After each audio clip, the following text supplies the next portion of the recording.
Looks like we're all here, so we will get this started. Well, thanks again for to all of you for agreeing to participate in this. This is part of our annual construction roundup recap for the year. And so, this is a chance to talk a little bit about how each of your firms, have been faring this year, this entirely unique year. And, just your thoughts on what you see coming ahead down the pipeline. And so, based on your respective sort of sectors in here, we thought we'd get a good mix of of perspectives on what's really going on in the West Michigan construction industry. And so this will be, we will be posting this on our website along with a story in our next print edition. So it'll be available for public viewing. Real quick for that, I'll just go through and introduce all of our participants. We've got Chris Beckering, Executive Vice President of Pioneer Construction. Mike Bishop, who's head of the West Michigan Construction and Real Estate Group at TCF Bank. Megan Feenstra-Wall, an architect at Matheson and Matheson Architects, and also the incoming president of the American Institute of Architects Grand Rapids chapter. Brad Lockman, president and CEO of Honor Construction. Ted Lott, principal at Lot 3 Metz Architecture. And Bob Pomeroy, who is principal of the architectural division at Fishbeck. So welcome to all of you. My name's Andy Blaskovitz. I'm managing editor at MIBiz, and we have Kate Carlson here today, who's going to be leading the discussion. Kate's our real estate and development reporter. So she's been, this is her main beat. This is what she covers for us on a day-to-day basis. And so I'll turn things over to Kate, but we'd also, encourage each of you. We'd like to keep this as conversational as possible. I know it's a little difficult in the Zoom format, but feel free to ask questions of each other, if that's easier. And if you want to take the lead, we certainly encourage that. So from here, I'll let Kate take it over. Thanks again. Thanks, Andy. I just want to thank everyone again for giving us some of your time today. And I wanted to kick off the discussion by asking each of you what's like one of the major lessons that your company or that you have learned this year because of the pandemic. And I wanted to start off in alphabetical order just to make it go a little easier. So Chris, I'll start off with you. What are we doing different as a company because of the pandemic? Is that the question? Yeah, like is there any, major takeaway that you kind of learned from this year or a way that you pivoted this year because of COVID? Yeah, in a lot of ways, I think it's difficult to prepare for a year like this. In our industry, we were shut down and not allowed to work for a period of about 9 weeks. So, we did a lot of maintenance and cleaning up around the shop and got things in order and prepared and staged and, prefabricated materials for jobs. So when we could get back to job sites, we would be prepared for those. And still had to continue pushing through on projects that had been designated as essential. So we had to keep working on some projects, but then couldn't work on others. So it was certainly an interesting experience, just being prepared and staying flexible and nimble and working through as things have come at us. Yeah, definitely a pretty unprecedented year, I'm sure. Mike, I don't know if you want to go ahead and answer the question as well. Sure. What's like a major takeaway for you this year? Sure. I would say aside from the obvious, which everybody's dealing with here, working from home and all of the change that you've had with the office environment, I would say one thing that we took away this year was how important it was to work with customers of high character, and nothing like a pandemic to really make you realize that, right? Where things that nobody expected, bankers, economists, nobody, construction companies, borrowers, builders, whoever, nobody expected it to happen the way it did, for the year to turn out like it did. But when you're in the banking world, you try to mitigate risk or structure around risk when we lend into construction or into real estate in general. And so I would say, this year, very important for us, and nothing like a pandemic to shine the spotlight on the character piece of our business. And you can't undervalue good quality character. So, Yeah, I guess from a banker's perspective. that makes sense. Megan, I'll turn to you now, and you're kind of entering a new role during all of this. So I don't know if, I'm sure that's obviously kind of affected you. So I don't know if you want to talk a little bit about that. Yeah, I think flexibility is the key for this year, probably for all of us. With the AIA, we had to pivot. We had to cancel some events we were pretty excited about. I think that's true for all of us. Some things we could pivot to doing virtual. And in that way, I actually feel like we've kind of increased some of our engagement because we're able to kind of cross the state with meetings. And so we're seeing some more involvement from firms like on the Lakeshore, that kind of thing, than we did before. So that's kind of exciting to see. But I think as a firm, as an organization, it's just like being ready for what comes next. And right. Yeah, being flexible. Mm-hmm. Ted, I'll go ahead and ask you the same question. And also, you guys can also add to, like, if there's any way that this has like made your company stronger by having to adapt in some of these ways from the pandemic as well. I know it's not always like not always necessarily a negative, even though this year had a lot of that as well. Well, I think we've been fortunate on the fact that we've been working straight through, and so for us, it's been an acknowledgement of the people that we have working with us and the folks that we're working for. So we've learned that again, that we can handle it, I think is one of the biggest things. We're kind of always challenging ourselves one way or the other, and weren't really planning on this one. But the good news is that all the infrastructure things are fixable. All the pieces, parts are purchasable, and all the tools you need are available. Greg and I just made the commitment to do it, and we've spent the past 6 months kind of building our infrastructure. So when the past week or so came along, we were 100% ready and not missing a beat, and full speed and full production. So I think it's just it's heightened our confidence in ourselves in the work we do, how we do it. Yeah, finding a way to work under the new pressure, I'm sure. I'll turn to Bob now, if you want to go ahead. Real quick, sorry, Kate. Real quick, I think we skipped over Brad there. Oh, yes, I did. I'm so sorry. Not letting you off the hook, Brad.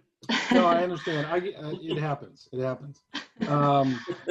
Well, I'll leave a little for Bob, hopefully at the end, maybe a little meat on the bone there. But for us, we're a smaller company that prided ourselves on flexibility before the pandemic happened. So we really just ramped that up and took advantage of a lot of technology that we had access to, and really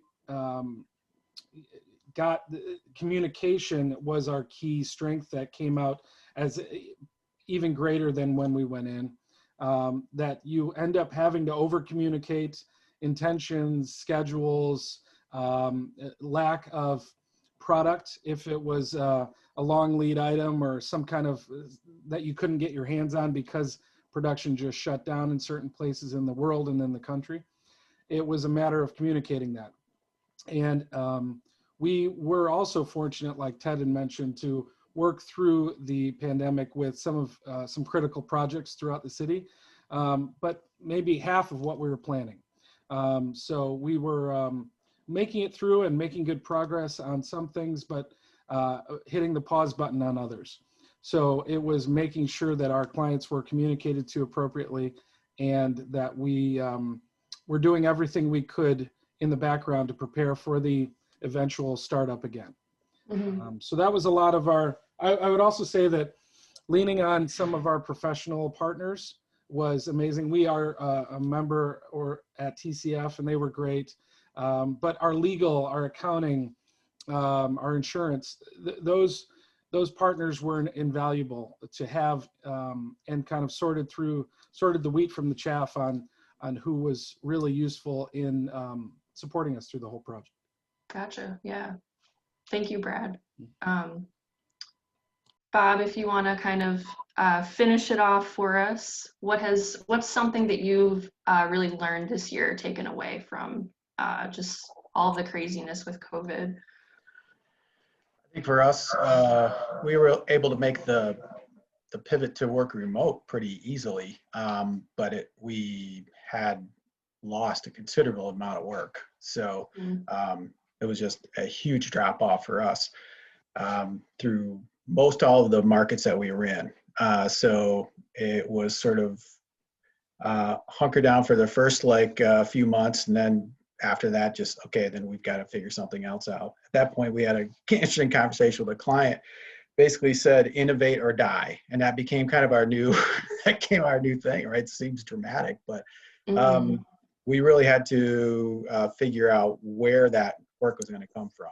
And so really started planting a lot of seeds and really using our entire staff, not just our business development folks, and finding work for us in other markets that we never were in and that we said we would never do.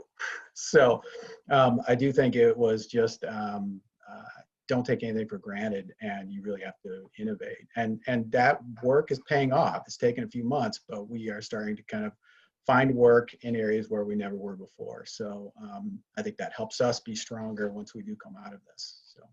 What were some of those areas that you kind of forayed into because of the pandemic, those new areas of work?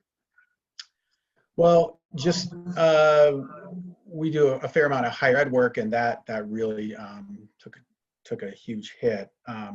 And we've been doing a fair amount of lab type work within higher ed. So we had a team of people that we need to try to find new work for. So really reaching out into biotech areas and trying to make push into that, which we had never done before.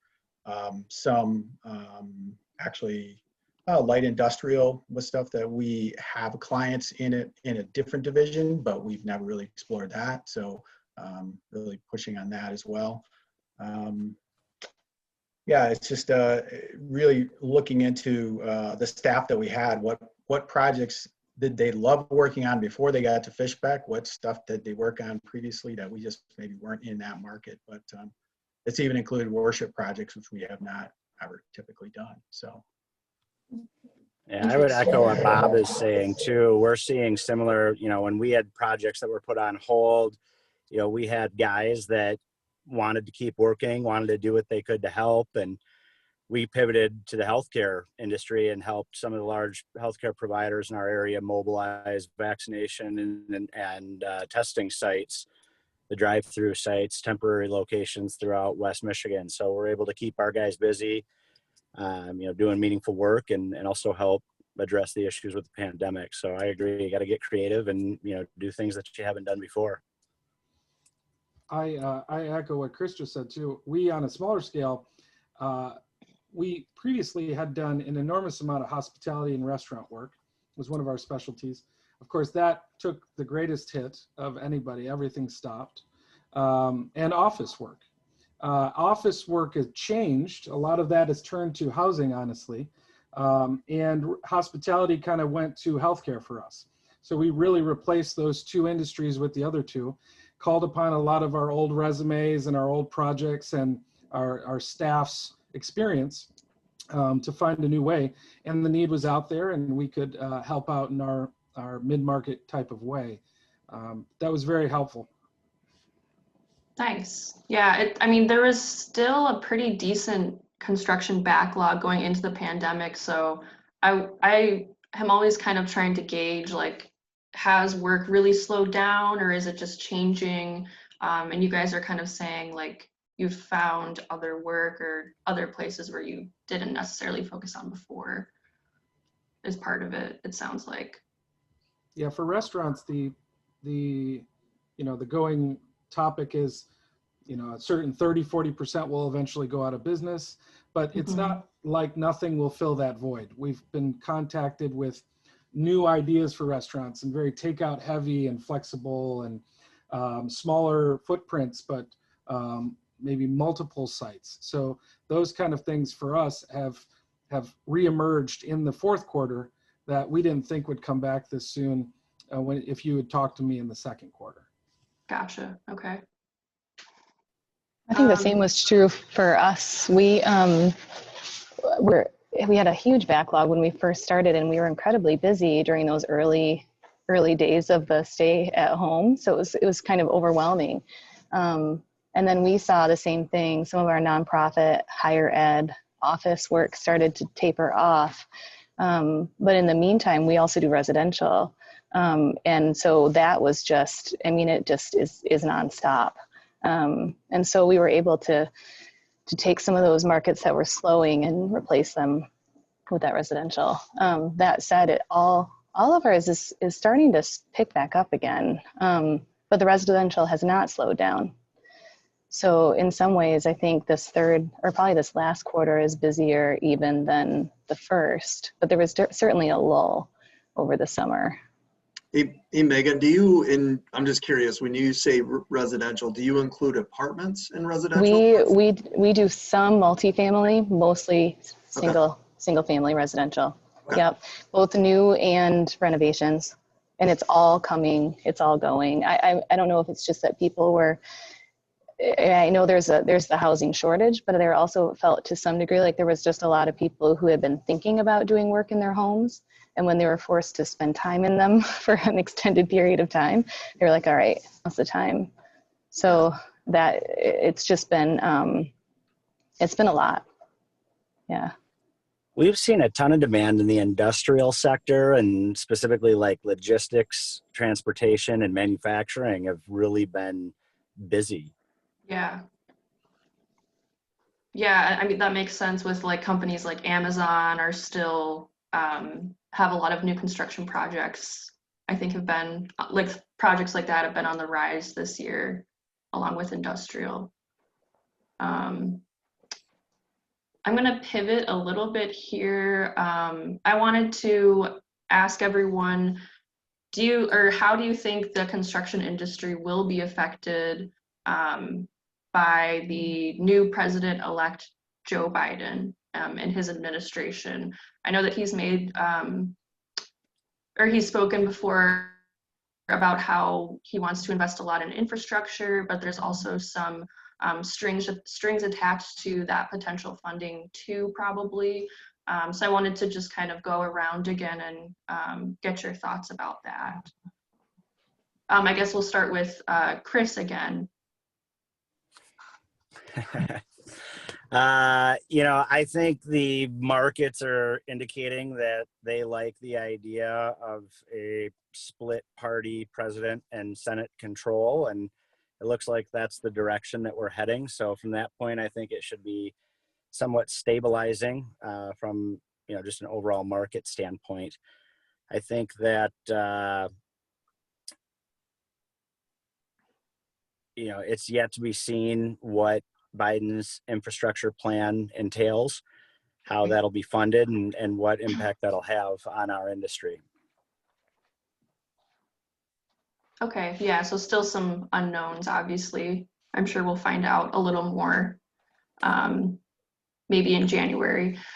Yeah, I guess, who is next? Sorry. You want us to stay in the same order, Kate? Sure, yeah. Okay. I mean, anyone can kind of answer whenever too, but yeah, you can go ahead, Mike. Okay. I would agree with Chris. Kind of remains to be seen. I think the market does like a mixed bag as it relates to the political power in DC. Okay. So if the Republicans retain the Senate, and we've got a Biden presidency. I think the market's reacted pretty well to that. The projects that I work on, that my group works on, from an investment standpoint. So if you're holding stabilized real estate today, I would tell you that the change in presidency may have sped a few sales up, where people may have used a tax-free exchange, a 1031 tax-free exchange. Previously, we're seeing sellers just elect to pay taxes because they don't know what the road ahead will look like. And the bets are that if you're making a bet that with the new administration, capital gains rates may go back up. So maybe better to pay a lower tax rate today. So we've seen that a little bit, not a huge impact. On the construction side, I would tell you, these projects are in planning for a long time. And they tend to be, a year or so more in the making. And so I don't know that somebody's said, hey, Trump wasn't reelected, therefore I'm not going to come out of the ground. I think the bigger impact would be the pandemic and what that means for the end use of the real estate. If it was a multifamily project, the developer is paying attention to rental rates in the area and delinquencies, if tenants are still able to pay their rent. If they were going to build retail, as an example, or a hotel, they may pause that. And I would say that's not really driven by who's in the White House, or so than what's going on in the economy with the pandemic. Yeah, that makes sense. Maybe I got off track a little bit, but I agree with Chris. I think as long as the power in DC is shared, I don't think anybody's too worked up one way or the other. I've heard people say too, like just before the election was called, before the election day, it was just kind of the question mark and the uncertainty was kind of a negative. So now that it's just been called, it's there's still, I guess, some things going on in court, obviously, but a little less uncertainty is probably a good thing regardless, is what I've heard. Yeah, I think that's true. And we'll let others talk. I think that's true both in a lot of different markets, but the stock market is one that we see the impact of uncertainty creates, ups and downs. The less or the more certain that you are on things like a presidential election and a vaccine, the smoother things are and the more people are comfortable investing. I think the same holds true for real estate. They're similar in that regard. Yeah. Hey, Mike, real quick, did you have much involvement in the PPP program and loans that were issued through TCF, and, any insight on maybe the construction industry's sort of interest in that program and Sure. the potential of that being reopened yet this year or early next year? Yeah, so I can't speculate any more than what you guys read in the newspaper about whether the politicians are going to come together and decide to offer additional stimulus. Your guess is as good as mine, but I can tell you that, yeah, I was involved. My team was involved. We got everybody involved in PPP early on to make sure that we were taking care of clients. I don't think that there was a higher percentage of contractors, quite frankly, that asked for PPP than any other industry. I think contractors got their share of PPP as they applied, just like everybody else. And I think as time has gone on, probably out of the gate, there was a lot of trying to figure it out. What does that mean now that I got my PPP? What's that? What do I need to use it for? And so we're past that. We got through all of that. I'm not as involved now that we're into the back end of this thing where we're looking at the forgiveness piece. But it's been choppy. I mean, there's been different iterations. It seems like I get an update from our PPP, our SBA team at the bank once a week. And it's a little bit like a soap opera, quite frankly. And it's a lot to do with the regulators. The bank isn't changing the rules. It's the regulators that are changing the rules that the banks have to play by. So I think the forgiveness has gone it's taken a little bit longer than maybe people originally anticipated. The good news is they've built in some forgiveness on as far as timing's concerned for the end PPP user, the end borrower. So it'll figure itself out. Again, it's a bit murky. I guess the best way to say it.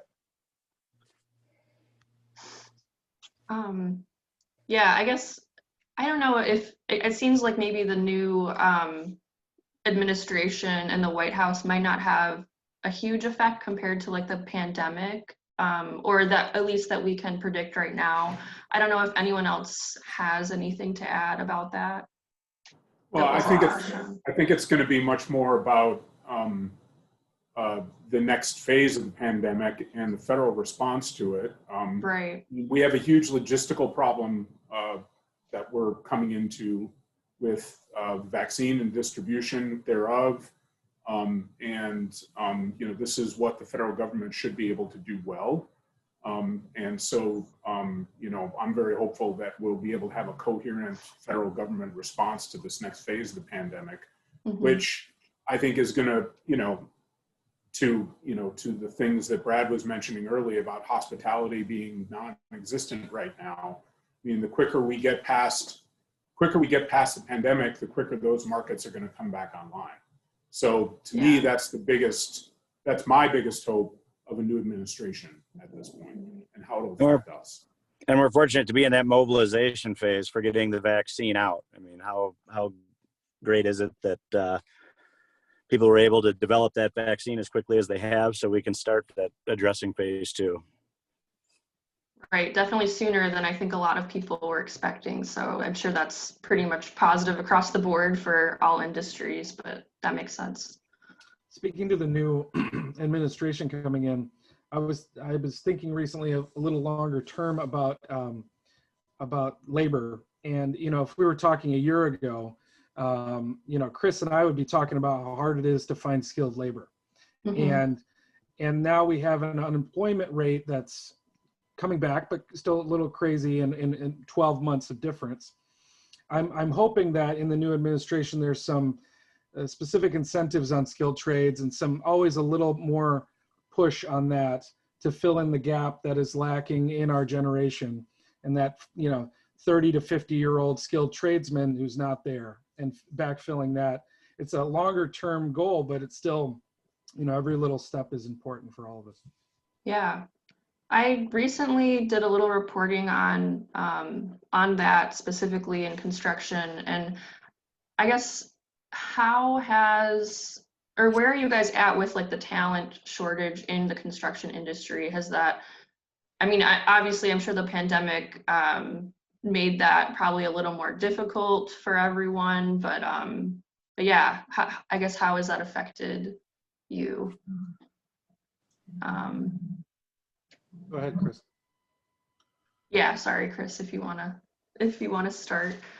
Sure. So, we definitely had been facing, increasing challenge in finding skilled labor prior to the pandemic.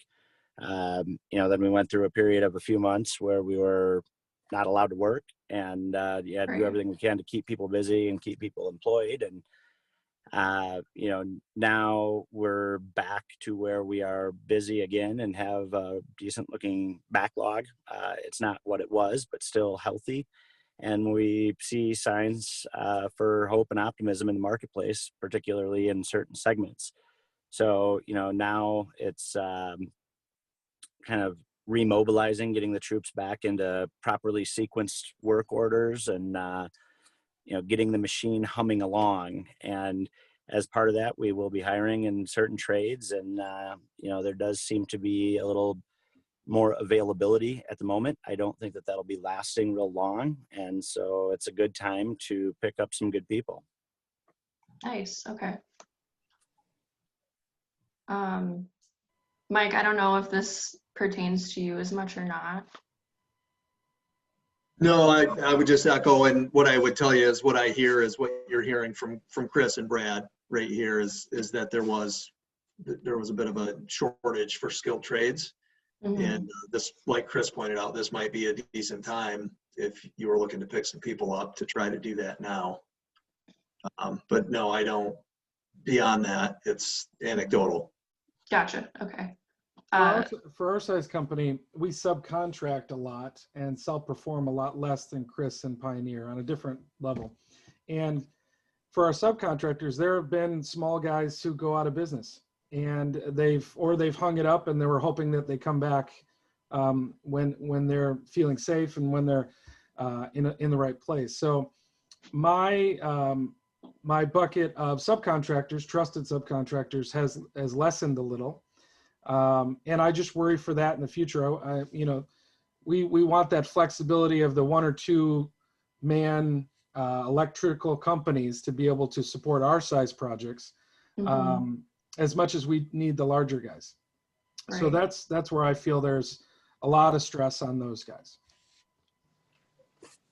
Yeah, that makes sense. I don't know if it's really relevant to this particular article, but might be something of interest to you. ABC is working on putting together a West Michigan Construction Institute, which is a skilled training organization for trades that'll be headquartered right here in Grand Rapids. That might be an interesting kind of side story for you.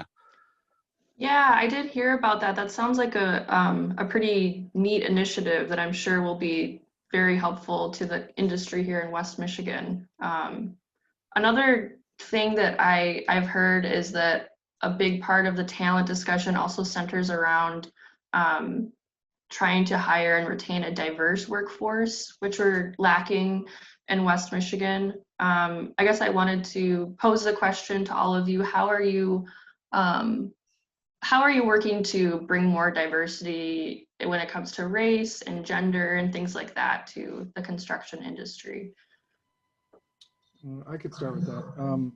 So we're Honor is very active in the Hispanic Chamber of Commerce, the Grand Rapids Hispanic Chamber of Commerce, and I specifically help out with getting contractors a level of trust in the industry, and also kind of helping to support their back of the house, their accounting, their banking, their estimating, their bidding, all those things.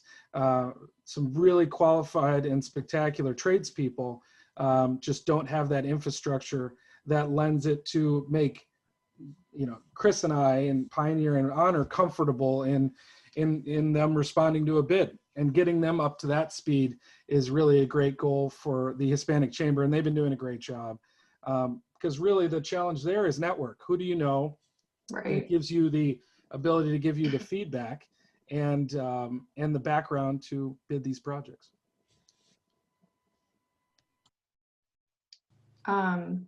Ted, I don't know if you wanted to add anything.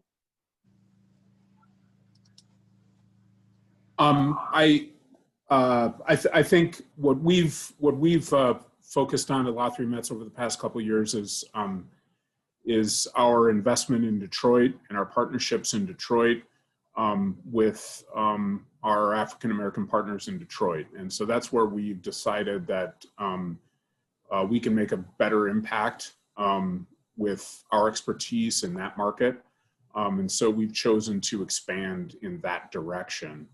But beyond that, that's where we're looking to make investments in the community specifically, and that's how we're trying to address those issues.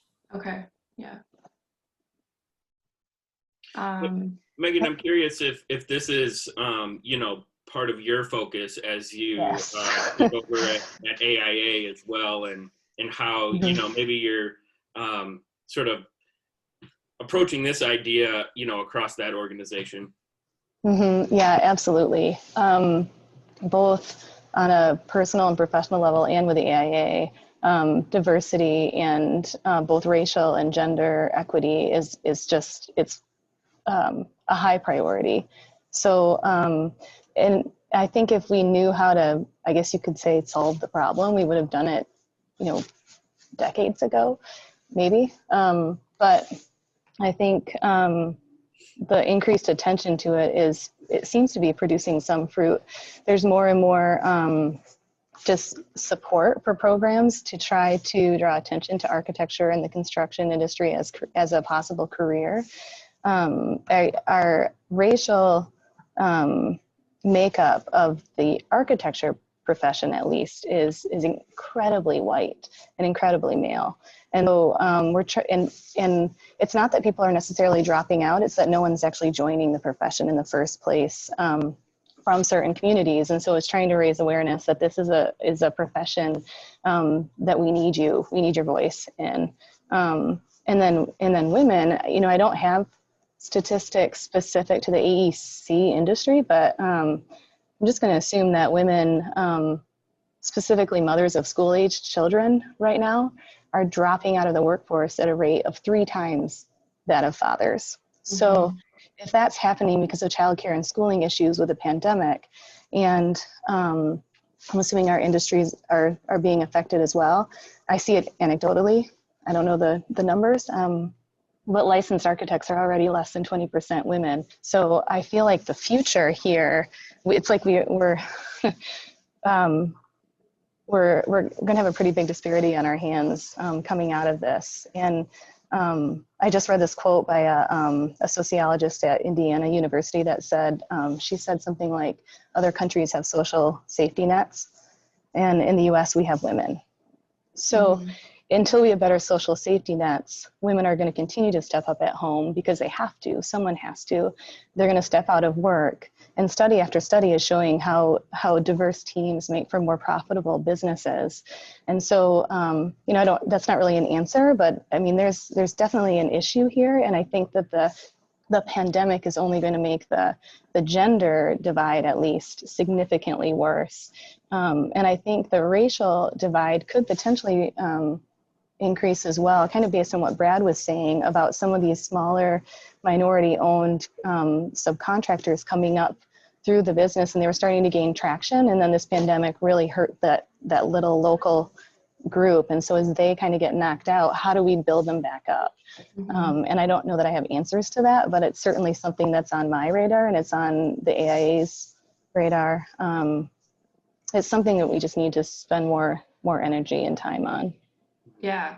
I know you don't have like all the answers to this very complex problem or anything, but are there any like new initiatives or ideas that you have to bring to the local chapter of the AIA to maybe work to find some kind of solution to this problem?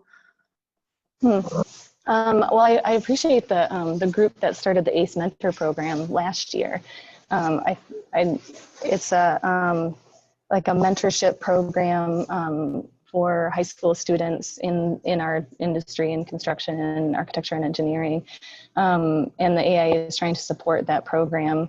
We're in discussions with NOMA, the National Organization of Minority Architects, and they have a project pipeline which also tries to encourage students, kids in who are part of different minority communities to consider the profession, and provides mentorship through that. So we're supporting some of those initiatives. It feels like the flexibility that has been added through forcing every firm to work from home for a period of time, I don't think it's necessarily benefiting us yet as far as a gender divide, but I think it could in the future, because I think everyone who owns a business or is running a business is going to be more open to thinking about people as producing good work, whether they're in a chair at work or whether they're in a chair at home. So I'm hoping that that can be something that encourages more women to stay in the profession. With women, it's a different issue. Women start probably half and half, men, women, and then by the time you get to licensure, it's about 20%. So it's more of a dropout issue. Yeah, I imagine maybe having certain benefits with jobs or something could help with that problem. Yeah. I think, and I don't know, we haven't, I'm just getting started with the group, and it's a weird year to be starting things. Part of this 2020, I think, has just been for all of us to maintain.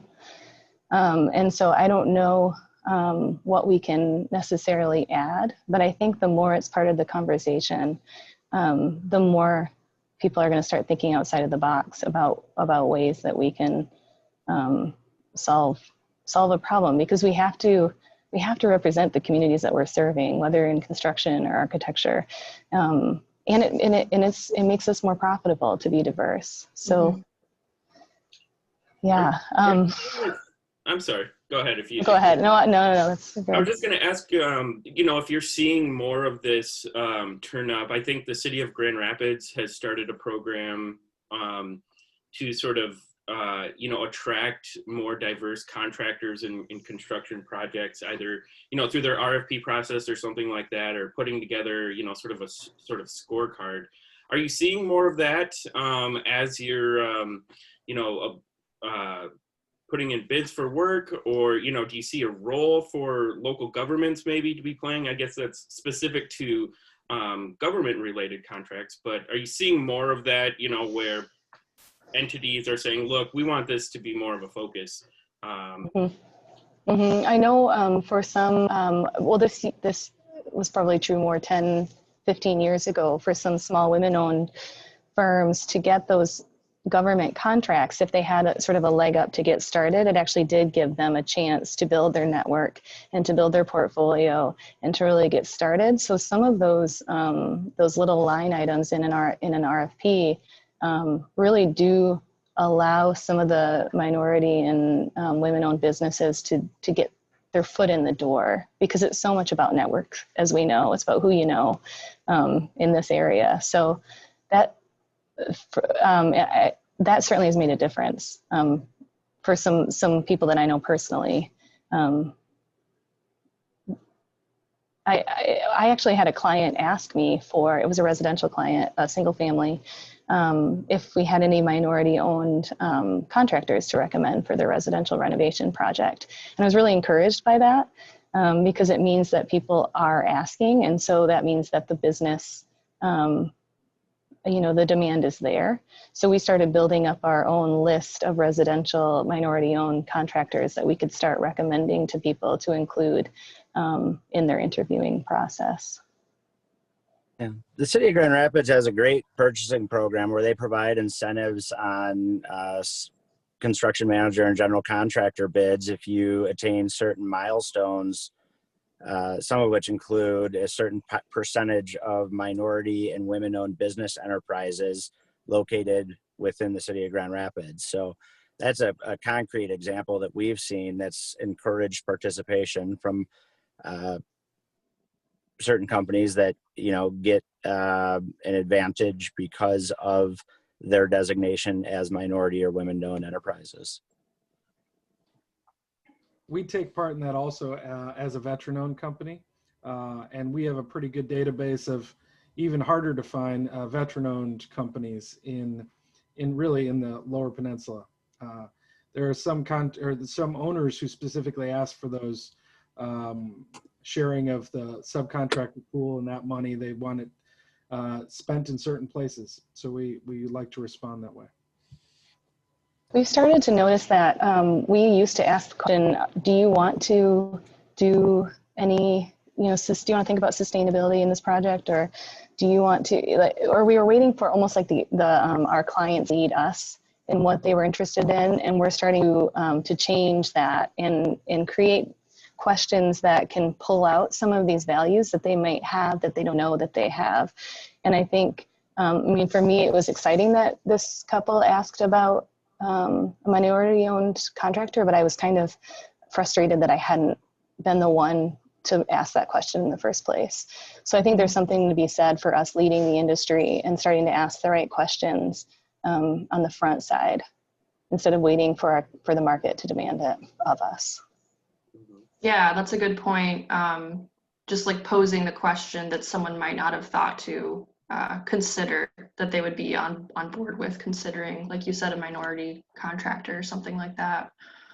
I think it is, I appreciate what Megan was saying. It is, I think it's important to change how we're looking at a lot of different things. So when we're looking to, because diversity is a thing within our department or our division at Fishbeck, and we know that if we're putting, let's say, some job offers out there, that it's important for us to I think, look first, if possible, towards those kind of, look for those potential, colleagues to come on, people of color to join us. So we started it wasn't very intentional, but a few years ago to try to start to push the needle on that. And I think we got some really great candidates and some great people that have been on board to really help us in that regard. And through this last period of 6 to 8 months, it's their efforts within our own department and division have been really instrumental in us, really reaching out to the communities of color to really make some connections with them, and sort of empowering them to do that has been really, really great to see. And so, yeah, a diverse team is definitely going to be so much better for us in the long run. We want to enhance that. And so really being intentional about seeking out those specific individuals, I think, is so important. So. Yeah, it definitely seems like it's something that's coming up more and more recently, and everyone at least has like an interest to look at that issue. It's just a matter of making it happen, I feel like. I wanted to close out, I think, on just some trends that you're seeing in the industry or hope to see in 2021 in terms of what kind of projects are going on, just what you're seeing for your business in the construction industry. What do you expect for next year, going into next year? I'll pick on Chris again, unless someone else wants to. Let's start with Bob on this one, and we'll work our way backward. And maybe included in this is just what you're excited about heading into the new year. Whether it's a specific project, if it's an area of West Michigan or Michigan in general, just I guess sort of what you're excited about after going through this past 8 months. Did we ask enough questions of you? Yeah. So I'll say after, it was a long slog for us, 6 months, right? But the last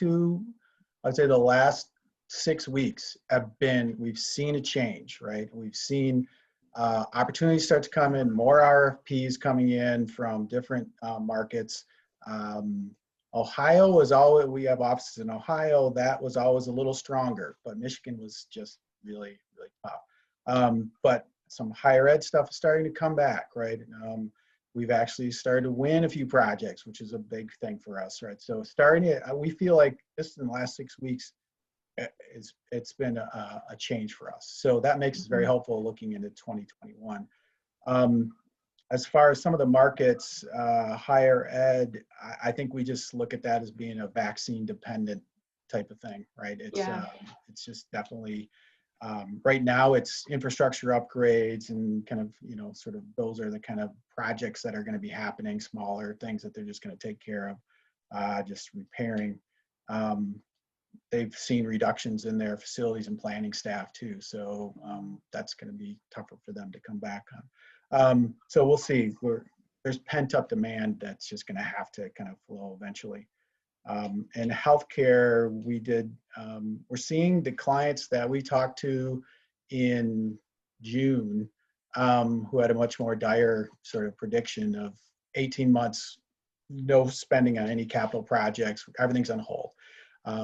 We are seeing change, right? Within the last 6 weeks. I think the West Michigan healthcare clients were positioned a little bit better than the east side of the state, in which we also have clients over there. But even the east side of the state are saying, no, okay, we're going to start bringing some of these projects back on. Once again, it's kind of COVID dependent. We're going back into this kind of second wave. So things are, sure. But it's definitely, we're starting to see that come back from projects on hold. I will say weirdly, the bright spot for us, we had a lot of our projects are retail and national account and some hospitality. That stuff was like flipping a switch. I mean, it all went away immediately.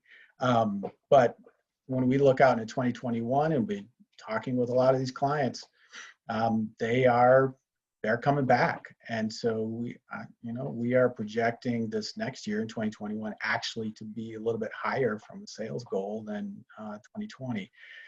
Some of that's just because it was stuff that was on hold that's getting shifted into 2021, but there seems to be a little bit more, you know what, we're in this thing. We can't just sit back and wait anymore. So the national account type of stuff is seeming like it's coming back.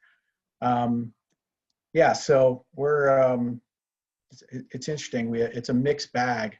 A lot of some of our other work that went on hold looks like it will be back in 2021. These are some maybe larger municipal type projects. And so, yeah, we're just shifting the sales from 2020 into 2021 on those things. Yeah, so you're seeing a lot of stuff start to come back or look promising for. It's looking promising, right? It's Okay. not all there yet. And once Sure. again, yeah, it'll be dependent, but we had our strongest first 2 months ever in the history of our division were January, February. And we just can't wait to get back there, right? So, that's what we're hoping that stuff is going to start showing up in 2021. Gotcha, yeah. Thank you, Bob. Ted, if you want to go ahead and maybe just touch on things you're excited about, looking forward to in 2021, or just kind of also what you expect to see in terms of trends in the industry. Well, we've been fortunate that we've been doing a lot of multifamily housing work over the past 3 years, and we still the lack of housing exists today, no matter what the political climate or the public health climate. So there's a lot of work to do, and we're fortunate that we're going to be able to do some of it. We're particularly bullish on both our city and the city of Detroit. We're excited to be doing some planning work for DGRI right now in our city, which is forcing me to have conversations with some of our friends out and around in the country that look at things more nationally. And we're in a particularly good position here economically in Grand Rapids. And I think 21, my biggest worry about 21 was the first quarter. And, I've talked to, Chris and I probably had this specific conversation, is that, we're going to be okay here for a little while, but the first quarter. I'm happy to say that, we're very confident about our first quarter as of today. Again, if we can get the national logistics right with our pandemic response, the second half of 21 is very, very hopeful at this point. So I'm bullish on our cities. I'm bullish on Detroit. I'm bullish on Grand Rapids. We're really excited to be able to do housing projects and housing work in both of those cities. And we're really happy to be able to do it. So it sounds like your expectations have maybe shifted slightly about what you're expecting in the beginning of the first quarter. Is that? Well, I don't know. Both Bob and Megan would tell you that honestly, and I would say the same thing, that we don't necessarily have a traditional architecture practice as far as it relates to how we look at work or how we stack it up, or so we're always kind of walking on shifting landscape. We never have a huge backlog. We're always trying to work to build it. So having a backlog going into the first quarter is a very good thing for us on a good year. Gotcha. I can tell you that we do have one now. So that's really hopeful for us in our situation, and bodes well for a good 21 for us. That's about the best way we would look at it, or the farthest out we would look at it from a planning standpoint or a confidence standpoint. Mm-hmm. And that's just us. That's not a correct way to run an architecture firm. Hey, So Hey, Ted, do you have any more details on that DGRI planning you're working on? Not that I can really talk about, other than the fact that there's going to be some public meetings coming up, and Okay. you know, maybe after those I'd be able to talk about. But it's a cool deal. There'll be some fun things coming out of it. Good, good. We'll be interested to learn more. Thank you. Mm-hmm. Yeah, we'll go to you now, Brad. Is there anything that you're really looking forward to as we start to look ahead towards 2021? You know, as I mentioned before, I'm really looking forward to the recreation of the hospitality industry. People have said out of catastrophe, there is innovation, and I'm really excited to see what happens in that market. And then also in the construction market, construction technologies, you know, that innovation that comes out of this, whether it's, you know, cleanable surfaces or pre-manufactured pieces of your project that you can make off-site and bring on-site, you know, all those things that we're forced into thinking about in these dire situations that maybe will turn up now because the pandemic has pushed us towards that. So I'm very optimistic in those things and being able to execute those moving forward. Nice.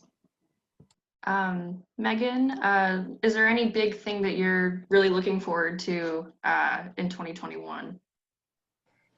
Yeah, I think, well, from an AIA standpoint, I'm excited to continue the conversation about diversity and also climate action. My experience with the AIA is that it just moves so slowly as an organization, and I have witnessed this pivot. I've never seen them move so quickly as they have in the last few months, and so I'm excited by that. I feel like there's might be some change coming, and so I'm excited for those things. From, you know, on a professional here at Matheson Architects, we have a backlog of single family residential work that could take us through at least the first quarter, probably longer. Some of our nonprofit and commercial work is loosening up, and so I'm hopeful that we can expand that because we're not a residential firm. We do both and want to do both. So I'm optimistic with that. And then one other thing that was kind of unexpected for me is I'm excited by we've been getting some outside inquiries by people who have moved to the coast. The pandemic has kind of shaken up their world a little bit, and they're about ready they've been thinking for a long time about coming back to West Michigan. And now they're thinking, well, maybe now's the time with everything up in the air anyway. And so they're quality people who still want to function at a high level, but they want our West Michigan lifestyle. So I'm excited to see if the pandemic kind of shakes up the workforce a little bit and brings some of those people, like I was one of them too, that left for a while and then came back. Okay. So I'm excited to see where that goes the next year or two. Yeah, I've been hearing a lot of that. Like the residential real estate market is really hot right now on the lakeshore, that kind of thing, because people are coming back to the state. So that will be interesting to see how that plays out. Mm-hmm. And we've had it in our staff too. Okay. We've had both residentially inquiries, people who are thinking of moving to Michigan, who grew up here, and then also resumes, people who want to work here, who are in DC or California, who are like, nope, I think it's time. Wow, nice. Who do we have next here? I think Mike, we'll go to you. Is there any big thing that you're looking forward to next year? I think there's a couple. I would like to underscore what Megan just said about the health of the residential builder market. We have several builder clients that have told us through all of this, 2020 will be their best year ever. So, you want to talk about some resiliency, people are still buying houses. So that's important to know. Bob had an interesting comment earlier. He said, innovate or die. So I think, did I quote you right, Bob? Okay. So I think of that, and I've heard that before. And I think it's interesting, but when you think about innovation, you think about change. In 2020 was all about change. I mean, it was fast and furious for a lot of different reasons. I think, we're starting to see some of the uncertainties come out of the equation, which is good. But with change, we're certainly not going to come out of this the same way we went into it, right? Sure. So coming out of this, we're going to be blessed with new leaders. There's going to be new leaders in a lot of different ways when we come out of this. So as a bank, not just financing construction, but financing manufacturing companies, small businesses, things like that. I look forward to working with the next round of leaders, because we will have new leaders that come out of this and figure out how, it's the American way, right? How to figure out how to be successful in this kind of an environment, right? Mm-hmm. So I look forward to that.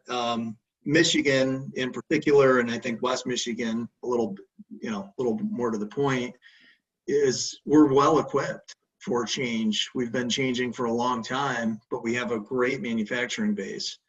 And you heard Chris Beckering say at the top of this that he's busy. He is busy with warehouse space. He's busy with manufacturing space. He's busy with logistical space. Those are all really good signs for our local economy. That's our base. Manufacturing, warehousing, logistics, that's our base. That's where we start from. And, I open my comments with the residential market is strong.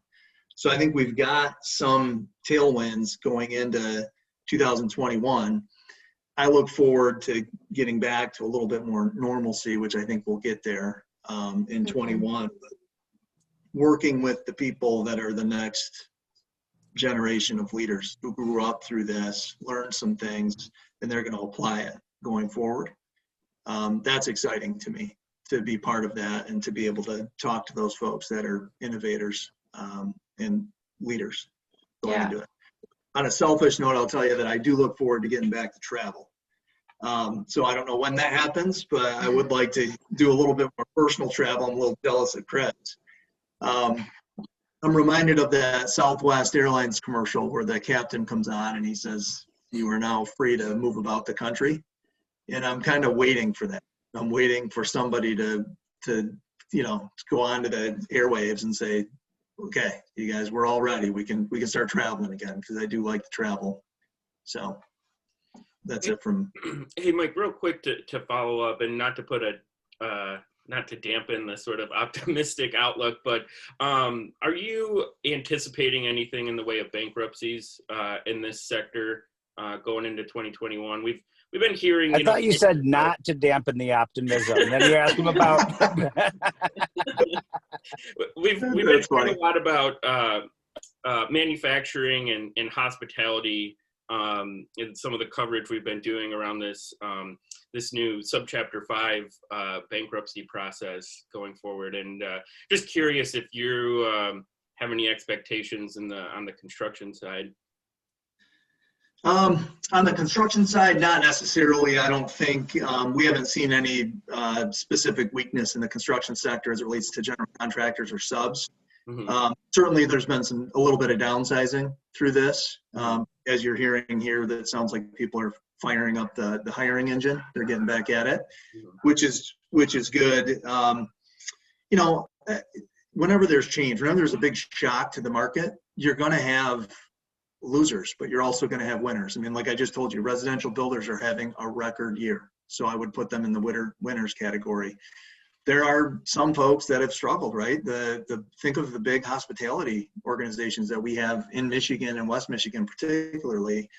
That's a struggle, right? These companies that manage and own hotels, that's been that's a struggle. And so when you lend into that industry as a bank, like I was telling you, we analyze a lot of different things to help reduce risk to the bank. We don't have a big coupon. We lend at our cost of funds plus a spread.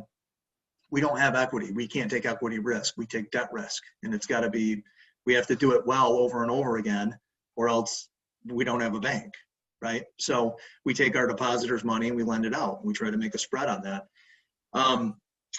right now, when you're working with a big hospitality client, the most important thing beyond, I mean, we look at cash flow and collateral, and there's all these, the 5 C's of credit, right? Character. Character is so key when you go through stuff like this. When you sit down with a client and they can tell you, hey, we can't make the payment next month or 2 months from now. What do we do? And sitting down with somebody when we're in a situation like this, you really figure out who your customer is right away. And West Michigan has an abundance of high character individuals, so we're blessed from that standpoint. But yeah, will there be some bankruptcies? Yeah, I'm sure you guys will have it in the papers. There'll be some unfortunate things that happen because of the shock that we just went through.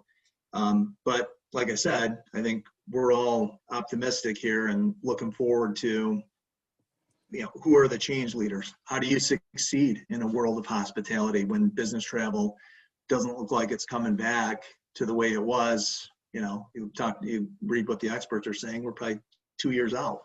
Mm-hmm. So what do you do in the interim? Yeah. There's still a need. There's still a need for hospitality. Somebody's going to figure it out. Somebody's going to crack the code. And if I'm betting, I'm going to bet on somebody in West Michigan. Okay. All right. Well, Chris, you're welcome to end us on a high note then. I like batting clean up more than lead off. I get some time to think about it. To paraphrase the oracle at TCF Bank there, I would say it's all about that base. That manufacturing base in West Michigan. If we get that engine revving, everything else will follow, and that engine seems to be revving. So we're excited about opportunities to help local manufacturers, distributors, logistics companies expand and build new right here in our hometown. And I think that's going to be a lot of good work in the years ahead. Great, excellent. Well, I think that's a good point to wrap this up on. On behalf of MI Biz, we want to thank you each again for taking time out of your day to talk about this, and wish each of you nothing but the best going forward. So thanks again for your time, and take care. Thanks, you guys. Nice job. Thanks, everyone. Really good, bro.